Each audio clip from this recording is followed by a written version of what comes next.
Hey guys, I'm coming back to you with another wash day. Y'all remember my spot. We're improving slowly but surely. This is from the last time.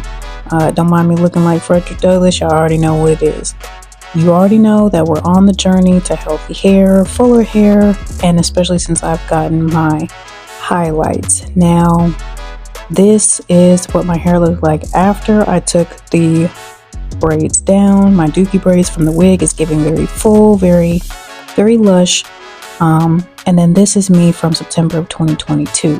I'm trying to get back to that. So in order for me to do that, let's go back. This is another view of September of 2022. Do you guys see how big my hair was? This was February, I think, with wand curls. You know, it was blow dry, but it was still very thick, very nice. And then this was April, you guys. So it's not as lush. I don't know what happened. And then this was May. So I still have my length, but my density is gone. So we're trying to get back to 2022. Now, the rosemary and clove water that I've been implementing into my wash days and my everyday routine definitely has helped.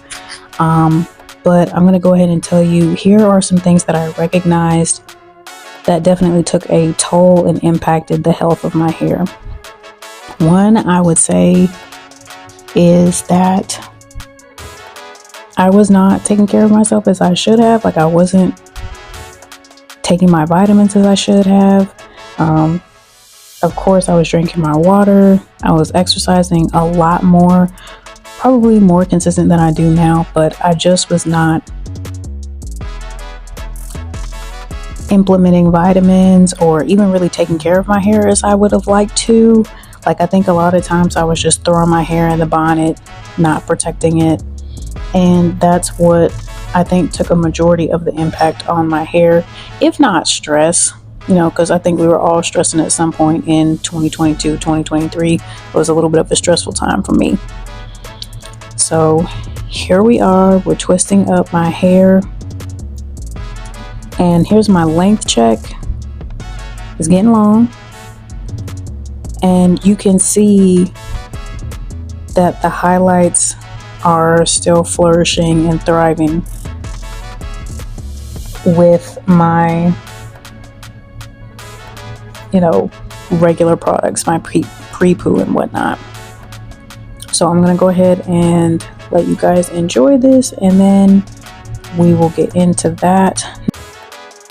Now, here are some looks from when I started the rosemary and clove water journey. This is when I first started in, this is June. This is July. I know, this is July. And then here is August. And then here we have September. So there's definitely some growth that you can see in my hair for sure with the rosemary and clove water. It looks fuller to me, at least, and it definitely is longer, especially when we look at the month of August. So here we're going ahead and rinsing out the pre-poo and everything. We're starting off with Pattern Beauty's cleansing shampoo, and with this shampoo, it claims to provide a deep clean, promote strong hair, remove buildup without stripping away the healthy oils. It can be helpful for low porosity hair types wanting to keep the cuticle open to receiving moisture. Packed with matcha green tea, aloe vera, and vitamin B5. And then it also has rosemary and safflower seed oil. Now, I didn't feel like my hair was clean enough, so I did go in with a second wash. I really didn't need to, but you know. After that, I then went in with Carol's Daughter's moisturizing shampoo, of course, so that I could go and go in with my protein treatment.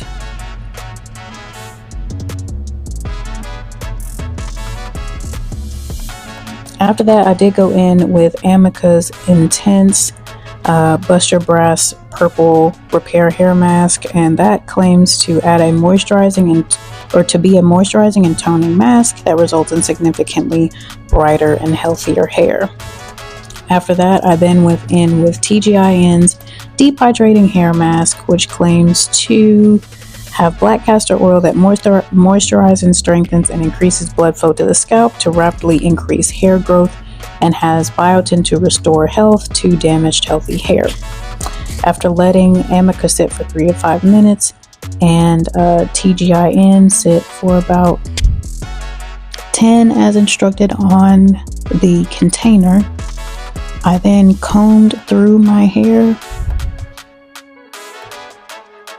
and I was struggling a little bit, you guys. I'm not gonna lie to you. I don't know if that's because there was a lot of shed hair, or if because I cleansed my hair too much and it was kind of like drying my hair out, or if it's just a result of like having highlights, because you know, when you have highlights, everything is just a little bit more sensitive. So I'm not exactly sure why I was struggling a little bit, but it's perfectly okay. But like I said, after letting that sit in my hair for about 10 minutes, it might have been 15, I just made sure everything was good and detangled, and I washed it out, and then I moved to the next step, which was styling.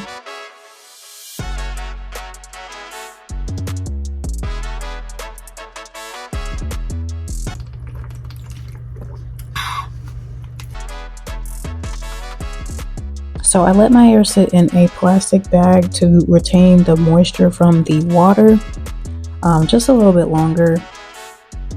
And then afterwards I went ahead and went into styling.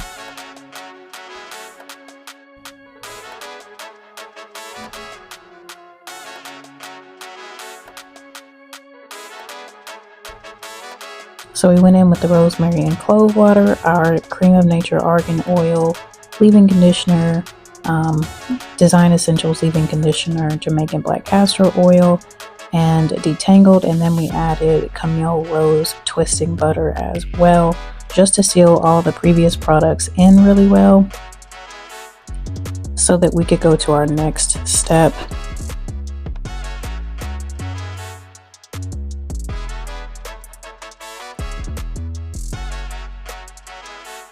As you can see, I'm not having too hard of a time detangling. I just wanted to touch bases while I go ahead and style this braid out. Having colored hair, be it highlights, be it, you want to dye your whole head, it's not for the weak. Our hair, if that's not your natural hair color, it's definitely going to have an effect on your curls. Colored hair of any type, I would say it's just easier to do it when it's straight, or it's easier to maintain it when it's straight, because like I can feel the difference in the places that are highlighted and the places that aren't. Because my hair is highlighted, I can say that like the places that are highlighted, they're reacting a bit differently to my products, so I had to switch them up. Okay, I want the curls on my braid out to be very, very defined instead of like frizzy at the end. I'm adding some foam. This is TGIN styling foam, and it says a soft hold setting foam that moisturizes and delivers radiant shine. I'm really just doing this because I want for my hair to be defined as possible. Oh, it smells good.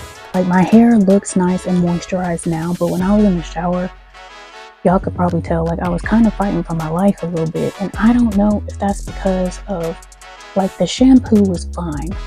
And then once we got into the third shampoo, which was the moisturizing shampoo, I don't know, maybe I like dried my hair out a little bit, but it definitely was like, Miss Ma'am, you got like 30 minutes. For the love of God, whether you are straight, natural, or whatever, but especially if you're natural, because our hair is just like so sensitive, girl, please, for the love of God, Find someone who is gentle with your hair, specifically when it comes to blow drying. Even if you're the one who only blow dries your hair, be gentle with your hair during the blow drying process. There are some stylists, or even ourselves, like we're in a rush or we get frustrated with our hair and we end up like ripping through our strands. Be gentle with your hair, not only with blow drying, but also when you're styling, when you're washing. Because if you think about it, like all the growing that you're doing, if you're just ripping through your strands, you're defeating the purpose because you're breaking off your hair. Y'all, there's nothing in the world that could make me finger detangle my hair. I'm sorry. It's just not going to work for me. And me and my hair have that understanding. We need styling tools. But me and my hair also have an understanding where we need to be gentle with the styling tool. You definitely need to be sure that you're getting your trims. If you don't know what you're doing with scissors, please leave it alone. Get your trims regularly. You're gonna know when you need a trim because your hair is gonna be harder to get through, whether it be in the shower or whether you are like styling your hair. Your hair is just gonna be catching a lot. You'll probably see like fairy knots, a lot of them. When you're combing your hair, just in general, you'll see a lot of like smaller hairs wherever you do it. Like, so whether it's in the sink or whatever, you'll see a lot of smaller hairs coming off. I know for me, some of the things that prevented me from my hair living her best life, that I did not like tuck my hair away. I would literally just throw a bonnet on and it would still be in like a fro from the puff I had a couple of days that I've been wearing for like 4 days straight. Especially this year, I started rosemary and clove water. Water in general is the key to having your hair flourish, and I can noticeably see that there's a difference because I'm telling you, I thought that when I got these highlights and I would wear my hair out, that it would just be basically see-through. I think, all jokes aside, that rosemary and clove water, if nothing else, is helping maintain the integrity of my hair. But I do think that it is increasing the density of it. My hair has never been like crazy thick. It never has, and it may never be crazy thick. But I'm okay with that because I see what my thick-haired friends on wherever their platforms are, I see what they go through. I don't know if I want to go through all that, but at the end of the day, what I am saying is that I do think that rosemary and clove water is helping my hair grow, maintain its moisture, and also it's helping it get thicker. Too much protective styling or protective styling that is not done correctly is very bad. It's very bad. Muy mal.